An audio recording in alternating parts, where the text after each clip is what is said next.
रिवाज के बंधनों में बंधे हुए लोग तड़प रहे थे, कोई उनकी बेड़ियां खोलने वाला नहीं था और कोई उनके हाथों से हथकड़ियां निकालने वाला मौजूद था। 500 साल तक जमीन तरसती रही,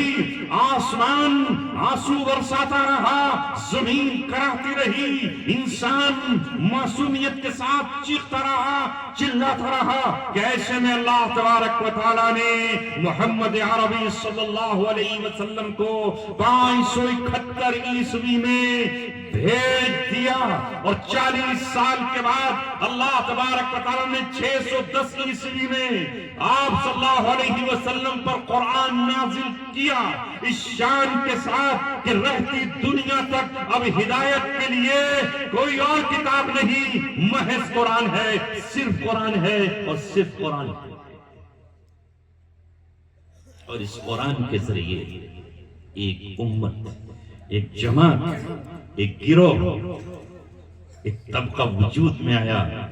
जिसे मुसलमान कहा जाता है, जिसे मोमिन कहा जाता है,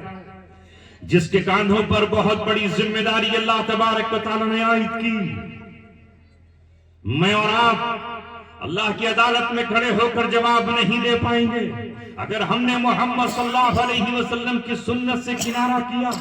अगर आज हमने अपना दायित्व और अपना फर्ज नहीं निभाया, अगर आज हमने अपना कर्तव्य और अपनी जिम्मेदारी से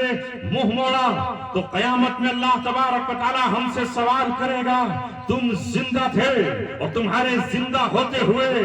मासूम बच्चियां क्यों जलाई जा रही थी, तुम जिंदा थे और क्यों बेवाएं आग के हवाले की जा रही थी, तुम जिंदा थे और कोई यतीम क्यों भूख से बिलख रहा था और क्यों वो पानी के लिए प्यास से तड़प रहा था, तुम जिंदा थे और तुम्हारे जिंदा होते हुए बुराइयां दुनिया में कैसे फैल रही थी। तुम्हारा काम था कि तुम जालिम की कलाई पकड़ लेते, तुम्हारा काम था कि तुम कातिल के हाथ से खंजर छीन लेते, तुम्हारा काम था कि कत्ल होती हुई इंसानियत को तुम कत्ल होने से बचाते, जमीन पर नाहक खून के कतरे जो बह रहे थे उनकी हिफाजत की जिम्मेदारी तुम्हें सुपुर्द की गई थी। ऐ मुसलमानों, मुसलमानों के बेटों, मुसलमानों के बच्चों और अपने आप को मुसलमान कहलाने वालों, वोटर लिस्ट में अपना नाम मुसलमान दर्ज कराने वालों और रजिस्टरों में अपने आप को मुसलमान कहलाने वालों, अपने मुसलमान होने पर फख्र तो करते हो, नाज तो करते हो, मगर कोई हमारी गलियों का आकर जायजा ले, कोई हमारे शहरों का आकर के अगर जायजा ले और अगर कोई हमारे महलों और हमारे गांव में आए तो हमें वो इस्लाम की झलक नहीं पाएगा, वो हमारे यहाँ पर ईमान की किरणें नहीं पाएगा, वो हमारे यहाँ पर साफ सुथरा माहौल जो मदीने मुनव्वरा और जज़ीरतुल अरब का 1450 बरस पहले था वो नहीं पाएगा। हम भी दुनिया की दूसरी कौमों की तरह बिल्कुल बदल गए हैं और हमने अपना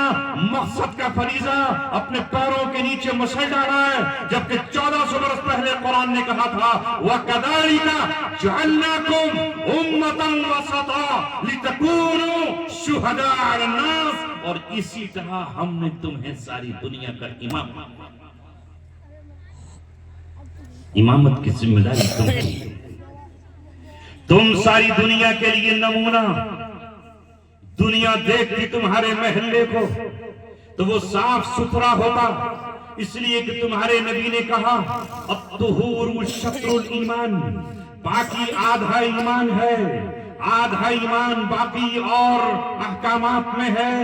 आधा ईमान पाकी में है। हमारे सहन पाक होते, हमारे जहन पाक होते, हमारे दिल पाक होते, हमारी दिमाग पाक होते, हमारी नजरें पाक होती। जिस तरह हम अपने कपड़ों को तो पाक रखने की कोशिश करते हैं मगर बहुत कम। अगर मैं आपसे कहूं तो आज मुसलमानों का 90% तबका